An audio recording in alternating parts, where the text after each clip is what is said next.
அஸ்ஸலாமு அலைக்கும் வரஹ்மத்துல்லாஹி தஆலா வபரகாத்துஹு. அன்பிக்கினிய சகோதர சகோதரிகளே, நாம் எல்லாம் வாழ்க்கை நெறியாக ஏற்று நடக்கின்ற இந்த மார்க்கம் நம் வாழ்க்கையிலே கடைபிடிக்க வேண்டிய ஒவ்வொரு காரியத்தையும் எப்படி அமைத்து கொள்ள வேண்டும் என்கிற வழிகாட்டுதலை நமக்கு வழங்குகிறது. அதன் அடிப்படையில் நமக்கு வழங்கப்பட்ட வழிகாட்டப்பட்டிருக்கிற விஷயங்களில் அன்றாடம் நம்முடைய வாழ்வோடு சம்பந்தப்பட்டிருக்கிற பொருளாதாரம் சார்ந்த கொடுக்கல் வாங்கல் விஷயங்களில் எதை நாம் செய்ய வேண்டும், எப்படி நாம் அதில் நடந்து கொள்ளக்கூடாது என்கின்ற வழிகாட்டுதலை நமக்கு வழங்கப்பட்டு இருக்கிறது. அதிலும் குறிப்பாக சொல்லப்போனால் இன்றைக்கு மனித வாழ்விலே கடன் என்கின்ற ஒரு சாராம்சம், கடன் இல்லாதவர் இருப்பதே அரியது என்று சொல்கிற அளவுக்கு ஒரு தனி மனிதனிடமிருந்து துவங்கி நாடே கடன் வாங்குகிற ஒரு நிலை எல்லாம் நாம் அந்த சூழலெல்லாம் பார்க்கின்றோம். அப்படியான இந்த கடன் தொடர்பாக இஸ்லாம் என்ன நமக்கு வழிகாட்டுதலை வழங்குகிறது என்கின்ற தகவல்களை நான் பார்க்க இருக்கின்றோம். முதல்ல கடன் என்கின்ற ஒரு விஷயம் ஒரு மனிதனுடைய அத்தியாவசியத்திற்கு, தன்னுடைய தேவைக்கு, பொருளாதார நிலையை அடைகிற அந்த ஒரு சூழலிலே அந்த சிரமத்திற்காக வேண்டி இன்னபிறரிடத்தில் ஒரு குறிப்பிட்ட தவணையை கால கெடுவோடு ஒரு குறிப்பிட்ட தொகையை பெறுகிற ஒரு நிகழ்வு தான் கடன் என்று நாம் சொல்கின்றோம். ஆனால் இஸ்லாம் இந்த கடன் தொடர்பாக என்ன நமக்கு வலியுறுத்துகிறது, எப்படி வழிகாட்டுகிறது என்று பார்க்கிற போது இன்றைக்கு கடன் பெறுகிற பெரும்பாலான நபர்களை நாம் பார்க்கின்றோம். தங்களுடைய அத்தியாவசியத்திற்காக நிர்பந்தத்துக்கு, தங்களுடைய தேவைகளுக்கோ கடன் பெறுபவர்களை பார்க்க முடியவில்லை. பெரும்பாலும் தங்களுடைய ஆடம்பரத்திற்கும் தங்களுடைய அனாவசியமான பல காரியங்களுக்குமாக தான் கடன் பெறுகிற ஒரு நிலையை நாம் பார்க்கின்றோம். முதல்ல கடன் எவ்வளவு விபரீதமானது என்பதை நபிமொழி மூலமாக நாம் பார்த்தாலே இது எந்த நேரத்தில் வாங்கலாம் என்கின்ற ஒரு அடிப்படையை நாம் புரிந்து கொள்ளலாம். நபிகள் ஸல்லல்லாஹு அலைஹி வஸல்லம் அவர்கள் அழகான பல பிரார்த்தனைகளை, அதாவது அற்புதமான கருத்துக்களுடைய சில துஆக்களை நபிகள் ஸல்லல்லாஹு அலைஹி வஸல்லம் அவர்கள் செய்திருக்கிறார்கள். அதிலும் அல்லாஹுடைய தூதர் செய்திருக்கிற ஒரு பிரார்த்தனை, அல்லாஹுடைய தூதர் தன்னுடைய தொழுகையிலே பிரார்த்திப்பவர்களாக இருந்தார்கள்.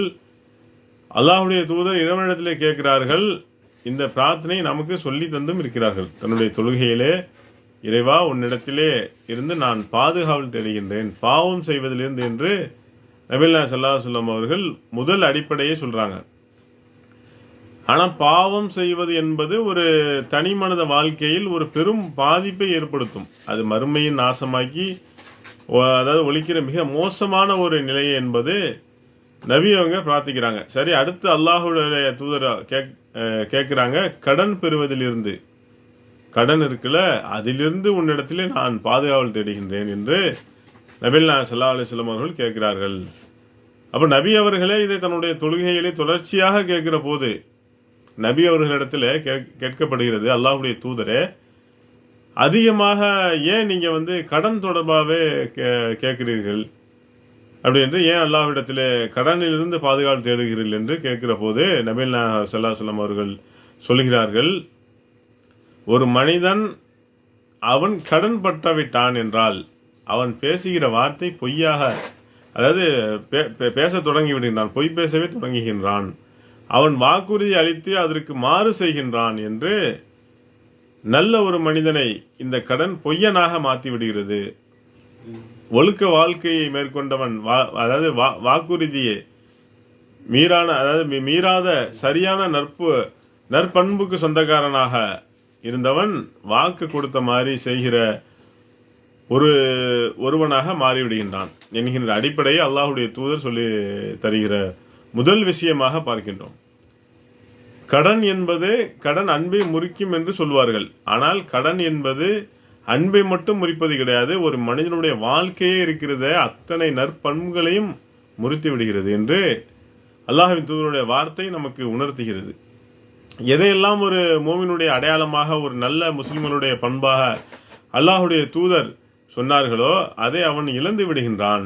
எதை நயவஞ்சகத்தினுடைய தன்மையாக நபி அவர்கள் சொல்லுகின்றார்களோ, அல்லாஹுடைய தூதர் சொல்லுகிற போது ஒரு நயவஞ்சகனுடைய பண்பு 3கள் என்று அல்லாஹின் தூதர் 3 விஷயங்களை குறிப்பிடுகிற போது, அவன் பேசினால் பொய் பேசுவான், அவன் வாக்களித்தால் அதற்கு மாறு செய்வான், அதே மாதிரி அவன் நம்பினால் அதற்கு துரோகம் விளைப்பான் என்று நபி அவர்கள் சொன்னார்களே. அந்த பண்புக்குரியவனாக ஒரு கடனை பெற்ற, அதாவது அந்த கடனை பெற்ற காரணத்தினால், கடன் வாங்க துவங்கிய காரணத்தினால் பொய் பேச தொடங்குகிறான். காசு இல்லை என்கிட்ட, நான் இன்னைக்கு கொடுக்குறேன், ஒரு நெருக்கடி, ஒரு ஒரு ஒரு ஒரு ஒரு மாத காலத்தில் நான் திரும்ப செலுத்தி விடுகின்றேன். ஒரு மாதத்தில் அதற்கான வாய்ப்பு இருக்காது. ஆனால் பொய் சொல்ல வேண்டிய சூழல் வரும், வாக்குறுதி அளிக்க வேண்டிய சூழல் வரும், ஏமாற்றுகிற சூழலும் வரும். அப்போ ஒரு மனிதனுடைய நற்பண்புகளை நாசமாக்கி அவனுடைய மறுமையை கேள்விக்குறியாக்கி அந்த உலகத்தில் அவன் நற்பண்பானாக சிறந்த விளங்குகின்ற ஒரு நல்ல நிலையிலே சீர்குலைகிற அந்த கடன் தேவைக்கேற்றவரை வாங்காதீங்க என்கின்ற இந்த அடிப்படையை இந்த நபிமொழியை நமக்கு மிக அழகான முறையில் பாடம் எடுத்து நாம் பார்க்கின்றோம். வாங்குகிறோம், நமது தேவைக்காக வாங்குகிறோம் என்றால் அது எப்படி வாங்கணும், அதை வாங்குகிற போது என்ன எண்ணம் நமக்கு ஏற்பட்ட வேண்டும், அந்த அடிப்படையிலே அது ஒரு அமானிதம். யோசித்து பாருங்க, கடன் கொடுப்பது இஸ்லாமிய மார்க்கம் ரொம்ப வலியுறுத்துகிறது. எப்படி தான தர்மமாக பிறருக்கு நம்முடைய அந்த பொருளாதாரத்தை வழங்குகின்றோமோ, கடனாக நம்முடைய பொருளாதாரத்தை வழங்குவதையும் அந்த இஸ்லாமிய மார்க்கம் ஆர்வப்படுத்தி, அதாவது ஒருத்தருக்கு உண்மையிலே தேவை இருக்கிறதா, அவருக்கு நாம் கொடுத்து ஒரு காலக்கெடு கொடுத்து அதை சரியான முறையில் எழுதி வைத்து அதற்கு சாட்சியங்களை ஏற்படுத்தி அவருக்கு கொடுத்து உதவி செய்யலாம். ஆனால் கொடுத்து உதவுவது என்பது, உண்மையிலே கடன் கொடுப்பது என்பது ஒரு பெரிய சிறந்த நற்காரியம்தான். ஒருவர் உண்மையிலே ஒரு தேவைக்கு பசி பட்டினியிலே இருக்கிறார், ரொம்ப கஷ்டப்படுகிறார், தன்னுடைய அத்தியாவசிய வாழ்க்கையை அவர் கடப்பதை அதை கடப்பதற்கே சிரமப்படுகிறார் என்று தெரிகிறது. அப்போ கடன் கொடுத்தாவது அவரை யாசகராக மாற்றாமல், பிச்சைக்காரராக மாற்றாமல், கடன் கொடுத்தாவது அவருக்கு உதவி செய்வது என்பது எவ்வளவு நற்குணம் யோசித்து பாருங்க. அதாவது நான் அந்த பொருளாதாரத்தை இவருக்கு கடனாக கொடுக்காமல் அதை வேறு ஒரு வியாபாரத்தில் முதலீடு செய்திருந்தால் பெருக்கி இருக்கலாம். அதை என்னுடைய தேவைக்கு, வசதி வாய்ப்புகளுக்கு, ஆடம்பரங்களுக்கு நான் பயன்படுத்தியிருக்கலாம். ஆனால் ஒரு சகோதரர் தன்னுடைய தேவைக்காக கேட்கிற போது அதற்காக கொடுத்து உதவுகின்றேன் என்ற எண்ணத்தில் அவர் அதை கொடுத்தாரா என்றால், அவர் அதை பெறுகிற போது, அதாவது நாம் அமானிதமாக அது நினைக்க வேண்டாம். அல்லாஹ் திருமறை குர்ஆன்ல சொல்லி காட்டுகின்றான். அது சொல்லி காட்டுகிற போது, அதான் உடையவர்களிடத்திலே அந்த அமானிதங்களை ஒப்படைக்கப்பட வேண்டும் என்பதை இறைவன் கட்டளையிடுகின்றான். அல்லாஹ் சொல்வது, அமானிதமாக ஒரு பொருளை வாங்குறீங்களா, அடுத்தவருடைய பொருளாதாரம் உங்களை நம்பி உங்களுக்காக அவர் உங்களுடைய கஷ்டத்தை உணர்ந்து உங்களுக்கு ஒரு தொகையை கொடுக்கிறாரா, அற்ப பொருளாக இருக்கட்டும், நீங்கள் திரும்ப தருகின்றேன் என்று வாக்கு, அதாவது அதை திரும்ப தருவேன் என்று வாங்கியிருக்கிறீர்களா, திரும்ப அதை அமானிதமாக ஒப்படைக்கக்கூடிய மனப்பான்மை இருக்கணும். அதுவும் எவ்வளவு பரிபூர்வமான இருக்கணும் அப்படிங்கிறத போது அல்லாஹுடைய தூதர் மிக அழகாக சொல்லி காட்டுகிறார்கள். மக்களுடைய அந்த பொருளாதாரத்தை அதை திரும்ப செலுத்த வேண்டும் என்கின்ற எண்ணத்தோடு யார் எடுக்கிறாரோ, அதாவது அழகாக அல்லாஹுடைய தூதர் சொல்றாங்க பாருங்க, என்னால் குடும்பத்திற்கு கடன் வாங்குறோம்னா எனக்கு எவ்வளவு கொடுக்க இயலும் என்பதை நாம் முதல்ல யோசிக்கணும். என்னுடைய பொருளாதாரம் எவ்வளவு, என்னுடைய மாத வருமானம், அந்த வரவு நம்ம இடத்துல எவ்வளவு, எப்படி வருகிறது, நாம் வாங்குகிற ஒரு கடன் உண்மையிலே அது தேவைதானா, அது நமக்கு அத்தியாவசியம் தானா, அவசியம் தானா என்று இருக்கிற போது அது அவசியம் என்று படுகிற போது அதை நாம் திரும்ப செலுத்துகிற சூழல் நம்ம இடத்துல இருக்கிறதா என்று பார்த்து திரும்ப செலுத்துகிற எண்ணத்தில் தான் அதை வாங்கணுமா. அல்லாஹுடைய தூதர் சொல்றாங்க பாருங்க, அப்படி திரும்ப செலுத்துகிற எண்ணத்தில் அந்த சூழலை உருவாக்கி திரும்ப செலுத்த விடாமல் அது செலுத்தி விடலாம் என்ற நீங்கள் வாங்கிறீர்கள் என்றால் அல்லாஹு அதை திரும்ப செலுத்துகின்றான். உங்களுக்கு திரும்ப செலுத்துவதற்கான சூழலை இறைவன் உருவாக்குகின்றான். நீங்கள் திரும்ப செலுத்துவதற்கான பொருளாதாரத்தை இறைவன் உங்களுக்கு வழங்குவான். நல்ல எண்ணம் இருக்கணும். வாங்குற போது கொடுக்கிற எண்ணம் இன்றைக்கு பலருக்கு இருக்காது. இன்னைக்கு பலருடைய பேரு நட்பு வட்டாரத்திலே யோசித்து பாருங்க.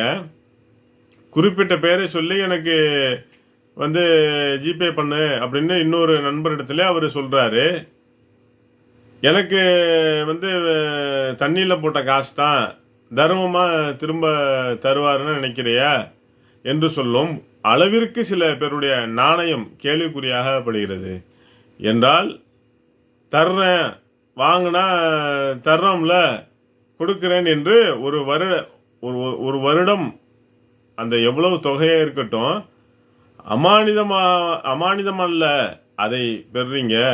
அப்போ அதனால் ஒருவர் பாதிக்கப்படுவாரோ அது தனிப்பட்ட பொருளாதாரமாக இருக்கும்போது அப்போ திரும்ப ஒப்படைக்க வேண்டும் என்கின்ற எண்ணம் நமக்கு ஏற்படுவது கிடையாது.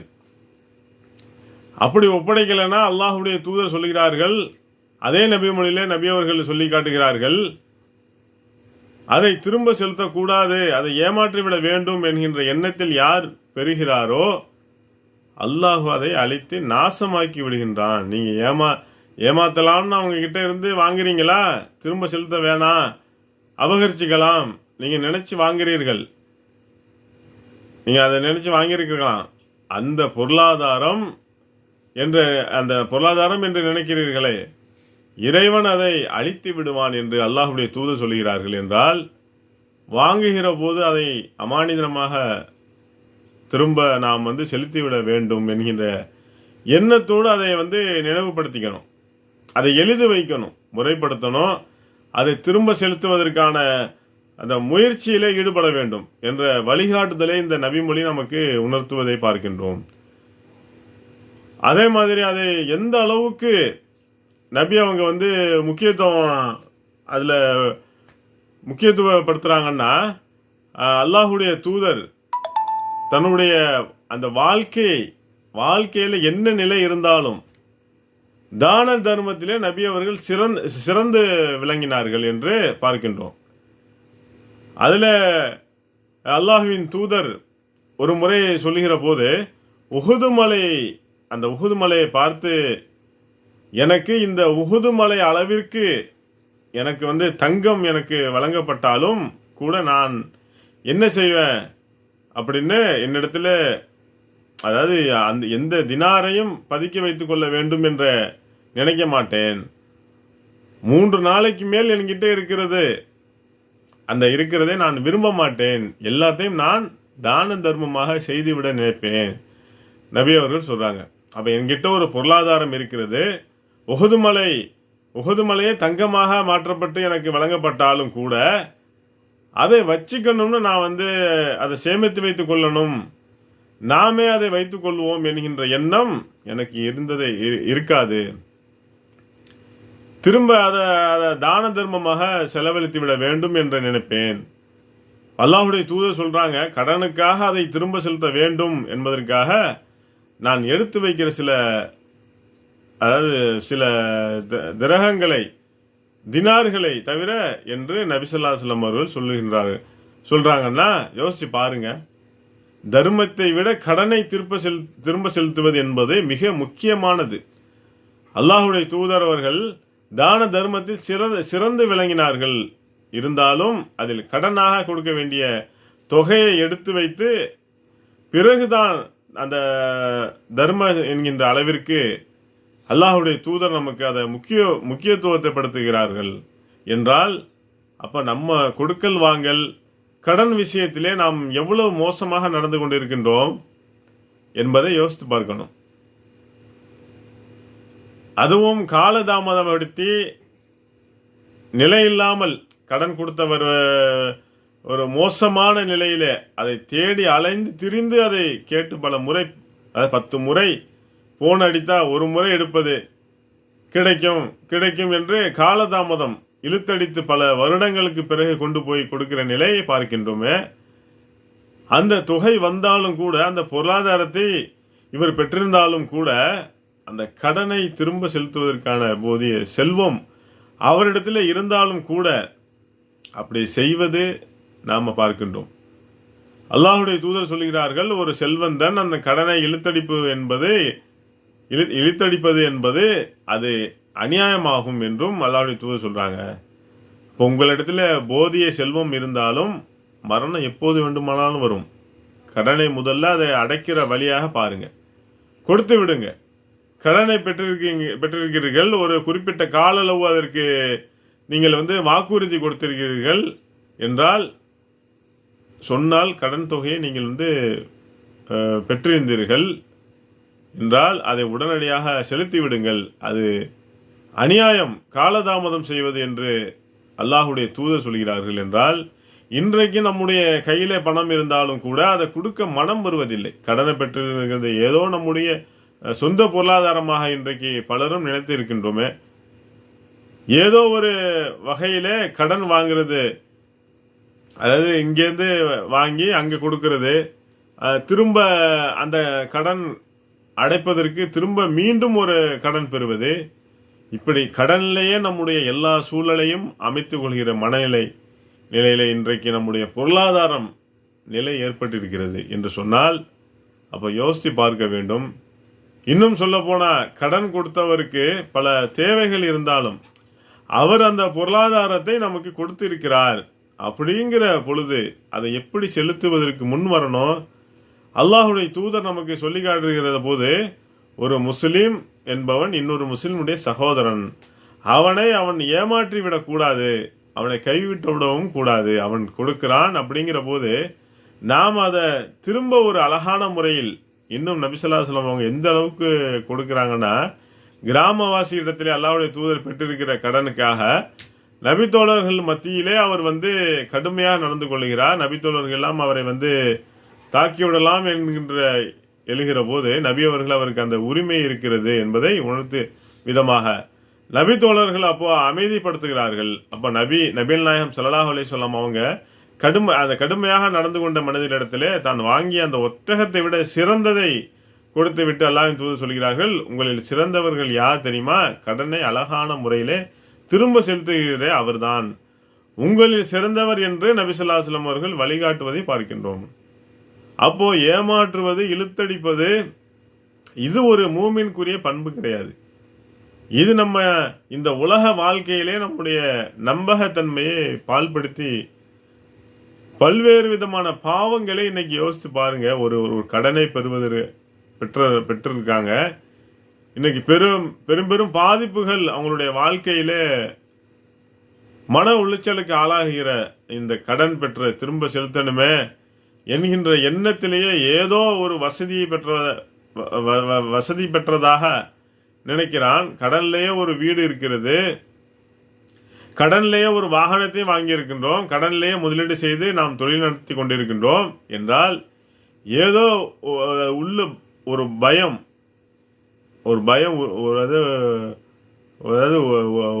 ஏதாவது ஒரு சரிவு ஏற்பட்டால் என்ன செய்வது என்கின்ற மன அழுத்தத்தோடு அவன் பயணிக்கின்றான் என்றால், அந்த அழுத்தம் அதிகமாகிற போது அது தன்னோடு ஒரு பாதிப்பை ஏற்படுத்தாமல் தன்னை சார்ந்தவர்களையும் ஒரு அச்சத்தை ஏற்படுத்தியது. இன்றைக்கு மார்க்க வழிகாட்டுதல் இல்லாத எத்தனையோ பேரை பார்க்கின்றோம்.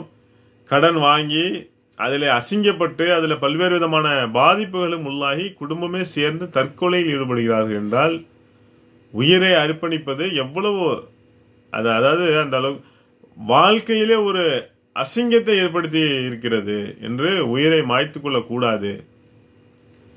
மார்க்க அடிப்படையிலே அதற்கு இதை காரணமாக ஆக்கிறார்கள் என்றால், ஒரு மனிதனுடைய வாழ்க்கையிலே, தனி மனித வாழ்க்கையிலே கடன் என்பது எவ்வளவு நாசத்தை அதாவது விபரீதத்தை ஏற்படுத்துகிறது என்பதை நாம் யோசித்து பார்க்க வேண்டும். அதனால தான் அல்லாஹுடைய தூதர் இந்த கடன் விஷயத்திலே உலக வாழ்க்கையிலே நம்முடைய நம்பகத்தன்மையை பால்படுத்துகிற ஒன்றாக நபி அவங்க அதனால தான் அது இருக்கிறதால தான் பிரார்த்தனை செய்கிறார்கள் என்பதை பார்க்கின்றோம். வெறும் உலக வாழ்க்கை மட்டும் கிடையாது, மறுமை வாழ்க்கையை அழித்து நாசமாக்கக்கூடியது என்கிற அளவிற்கு அல்லாஹுடைய தூதர் சொல்லி காட்டுறாங்க. எந்த அளவுக்கு அப்படின்னா, நபி ஸல்லல்லாஹு அலைஹி வஸல்லம் அவர்கள் சொல்லி காட்டுகிறார்கள், ஒரு ஷஹீதுக்கு அல்லாஹ்வின் பாதையிலே உயிர் நீத்த ஒருவருக்கு எல்லாமே அவருக்கு மன்னிக்கப்படுகிறது.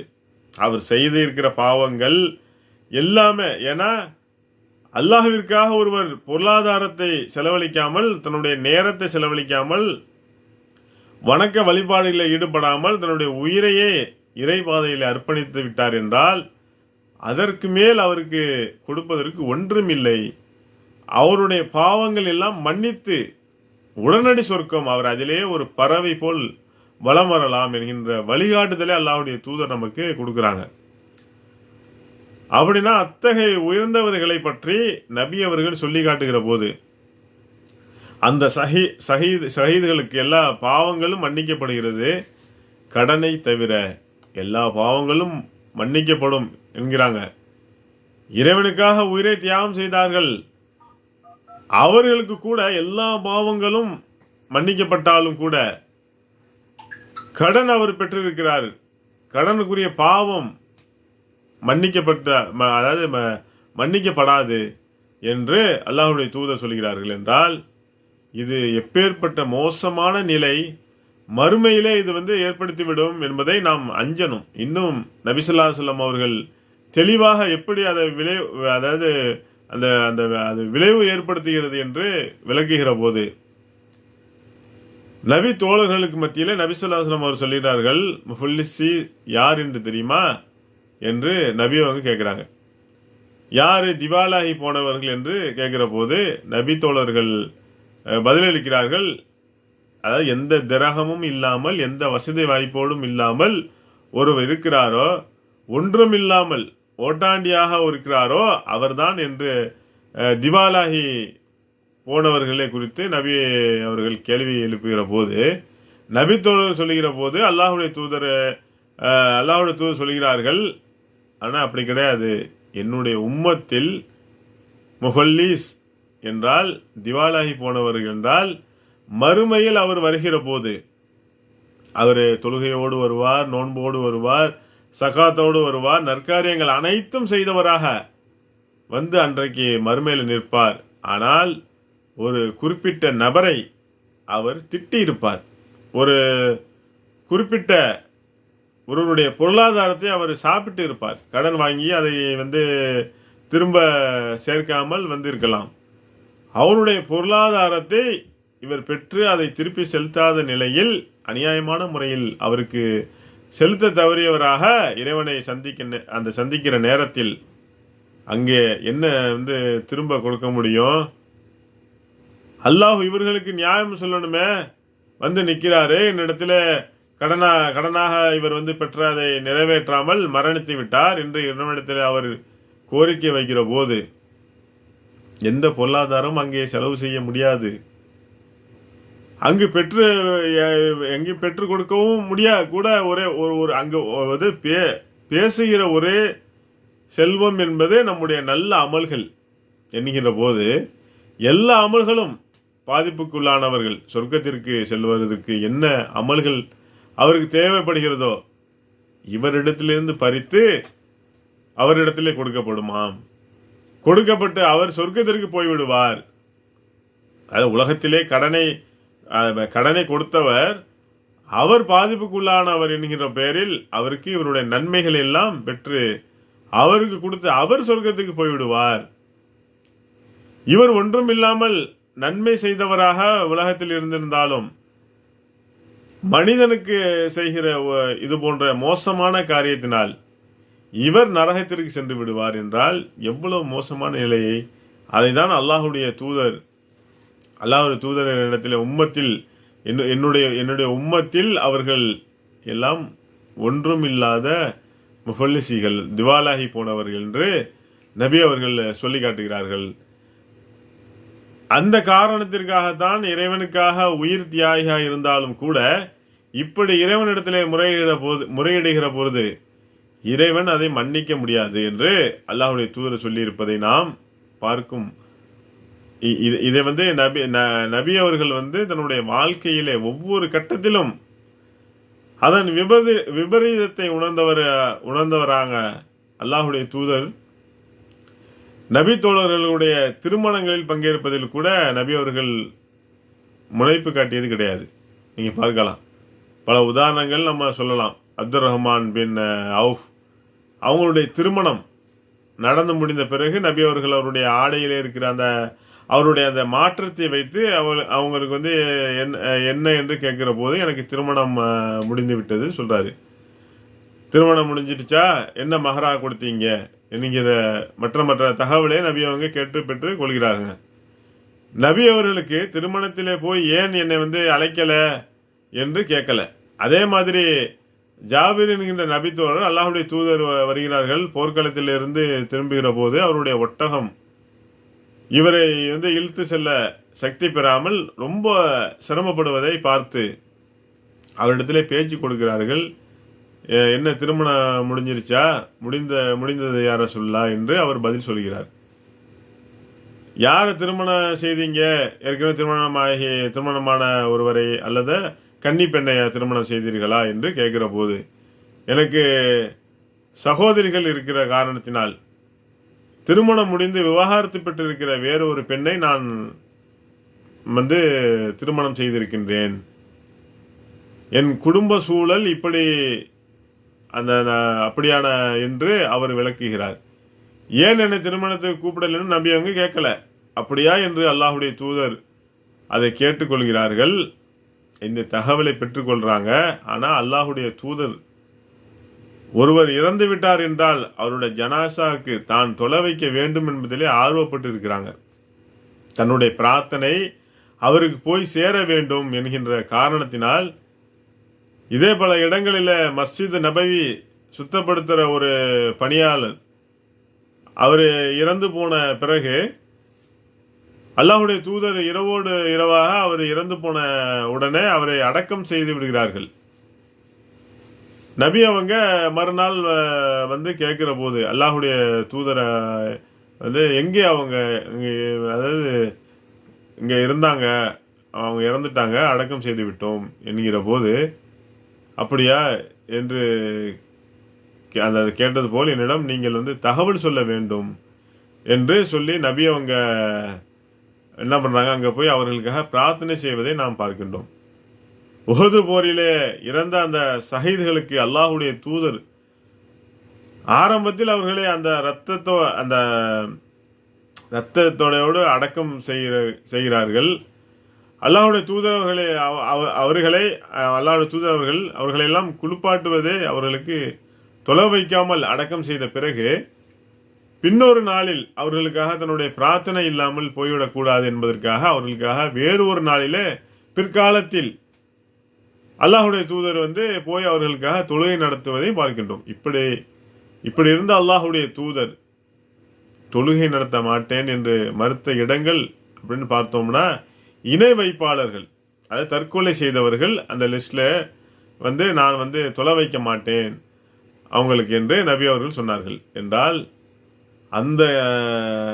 அந்த கட்டத்தை நாம பார்க்கின்றோம். நபி ஸல்லல்லாஹு அலைஹி வஸல்லம் அவர்களிடத்துல ஒரு ஜனாசா கொண்டு வரப்படும், அதுக்கு நீங்கள் தொலை வைக்கணும்னு சொல்லப்படும் போது நபி அவங்க கேட்கிற முதல் கேள்வி இவருக்கு ஏதாவது கடன் இருக்கிறதா என்று கேட்பார்கள். கேட்கிற போது இல்லை, இவர் கடனாளி கிடையாது என்று சொல்கிற போது அல்லாஹ்வுடைய தூதர் அந்த ஜனாசாவிற்கு தொழுகை வைத்து விடுவார்கள். திரும்ப ஒரு ஜனாசா கொண்டு வரும்போது நபி அவர்கள் இதை தான் கேள்வியாக வைப்பாங்க, இவருக்கு ஏதாவது கடன் இருக்கிறதா என்று கேட்கிற போது ஆம் இருக்கிறது என்று சொன்னால் நபி அவர்கள் சொல்வார்கள், உங்களுடைய தோழருக்கு நீங்களே தொலை வைத்துக் கொள்ளுங்கள், நான் தொலை வைக்க மாட்டேன் என்று அல்லாஹ்வுடைய தூதர் மறுத்து விடுவார்கள் என்று நாம் பார்க்கின்றோம். அப்ப நபி அவர்கள் இந்த கடன் விஷயத்தில் எவ்வளவு கடுமையாக நடந்திருக்கிறாங்க, இதை எவ்வளவு கடுமையான தேவைக்கு தவிர நமக்கு தேவை திரும்ப செலுத்த முடியும், திரும்ப நாம் செலுத்தி விடலாம் என்று உரிய காரணத்திற்காகவே, அந்த உரிய காரணங்களோடு தவிர அதை நாம் வாங்குவதை தவிர்க்கணும். வாங்குவதே இஸ்லாம் தடை என்று சொல்லவில்லை. ஆனால் இவ்வளவு விபரீதங்கள் இருக்கிறது.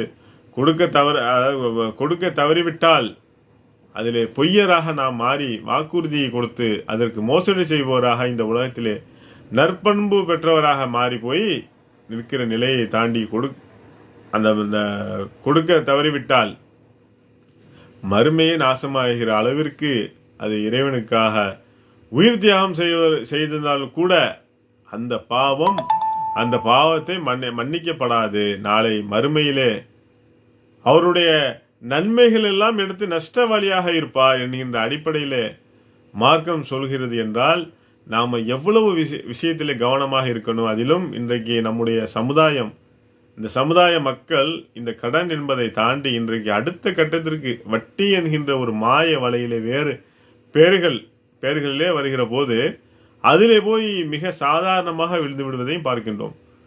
பொதுவாக சாதாரணமாக ஆன்லைனில் சில பொருட்களை வாங்குவது போல பே லெட்டர் என்கின்ற குறிப்பிட்ட சதவீதங்களிலே அதை சொல்லுகிற போது ஒரு ஈர்ப்பு ஏற்படுத்துகிறது. அல்லது நோ காஸ்ட் இஎம்ஐ, அல்லது இவ்வளவு சதவீதம் இஎம்ஐ, வீடு இல்லாமல் இருக்கீங்களா, இன்றைக்கு பல பொருளாதார சார்ந்த சில விஷயங்களை, ஆலோசனைகளை எல்லாம் வீடியோ காணொலி வாயிலாக கிடைக்கிற போது எத்தனை ஆண்டு காலம் நீங்கள் வாடகை செலுத்தி ஒரு வீட்டில் காசு கொடுத்து வருடம் மாதம் அதுக்கு செலவழித்தது, நீங்கள் ஒரு வீட்டில் உங்களுக்கு உரிமை இல்லாத வீட்டில் இருப்பீங்க, இன்னுமா அந்த வீட்டில் இருக்கிறீங்க, ஒரு தொகையை கொடுத்து, ஒரு துவக்க தொகையை கொடுத்து ஹோம் லோன் அப்படின்னு சொல்லுவாங்க. ஹோம் லோன் போட்டிங்கன்னா மாதம் வாடகை கொடுக்குற மாதிரி லோனை செலுத்துங்க, வீடும் உங்களுக்கு சொந்தமாகிவிடும் என்கிற போது அதில் ஏற்படுகிற ஆர்வம், அந்த வசதி வாய்ப்புகள், அவன் அப்படி இருக்கிறான், இவன் இப்படி இருக்கிறான், நம்முடைய பொருளாதார நிலை இருக்கிற என் சம்பளம் வாங்குகிற, அதாவது இந்த சம்பளம் வாங்குறவங்க இந்த ஃபோனு வச்சிருக்கிறான், இந்த மாதிரி வாகனத்தை வச்சிருக்கிறான், இந்த வாழ்க்கை வாழ்கிறான் என்ற போது அப்போ நான் ஏன் என்னை மேம்படுத்திக்க கொள்ளக்கூடாது என்கிற அந்த பார்வை, இந்த பொருளாதாரம் சார்ந்த மோகம் இன்னைக்கு முஸ்லிம்களிலே தடுமாறு செய்து விடுகிறது. நானெல்லாம் என்னைக்கு காசு சேர்த்து, என்னைக்கு ஒரு பொருளாதாரத்தை அதை படிப்படியாக சேர்த்து வைத்து, அதை சேர்த்து பிறகு அதை போய் நான் வாங்கி எனக்கு சொந்தமாக்கி கொள்வது, அதையெல்லாம் நடக்கிற காரியமா? ஒரு குறிப்பிட்ட பொருளை எடுத்துக்கிட்டு அது வந்த பிறகு அதை அனுபவிக்கும் செய்கிறோம். அதை நாங்கள் குறிப்பிட்ட வட்டியோடு அந்த வட்டியோடு கூட செலுத்தி கொள்கின்றோம் என்கின்ற நிலையில் அது ஒரு சாதாரண விஷயமாக இப்படி கடனை பெறுவது, கிரீட்டிங் கார்டு புழக்கங்கள், அதற்கு கடனாக ஒரு தொகையை பெற்று வட்டியோடு அதை செலுத்துகிற முறை, இப்படி எண்ணற்ற பல விஷயங்களை சாதாரணமாக அதிலே மூழ்கி போய்விடுவதை நாம் பார்க்கின்றோம். ஆனால் இது அல்லாஹுடைய வேத வரிகள் நமக்கு எப்படியான ஒரு விஷயமாக சொல்லி காட்டுகிறது. நம்பிக்கை கொண்டவர்களே, அல்லாஹுவே அஞ்சி விடுங்கள், உங்களுக்கு வட்டியிலிருந்து என்ன வரணுமோ அதை விட்டு விடுங்கள், நீங்கள் மூமினாக இருந்தால் இதை நீங்கள் செய்யுங்கள் என்று திருமறை குர்ஆன் நமக்கு சொல்லி காட்டுகிறது. இறைவனோடும் இறை தூதரோடும்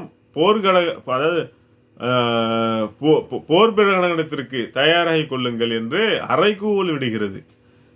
அல்லாஹுடைய தூதர் சொல்லுகிற போது இதை நாங்கள் வட்டிக்காக விடுறோம் அப்படின்னு கேட்குறோமே, வட்டிக்கு பெறுபவர்களுக்கும் அதே அளவிற்கு இதை சாபத்துக்குரியவர்களாக என்று அல்லாஹுடைய தூதர் நமக்கு சொல்லி காட்டுகிற போது இந்த தடுமாற்றம், இந்த நடுக்கம், கடன் என்று துவங்குகிற நம்முடைய பயணம் வட்டியிலே போய் முடிகிறது. அப்போ ஒரு மாபாத செயலை நம்முடைய வாழ்க்கையிலே பார்க்கின்றோம்.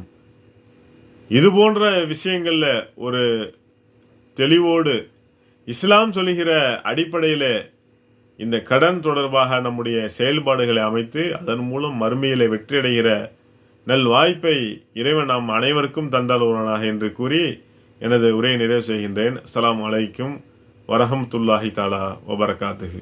மற்றும் சமுதாய பணிகள் மென்மேலும் வளர ஏக இறைவனை பிரார்த்திக்கும் டாச்சி குடும்பத்தினர், துளசியாப்பட்டினம்.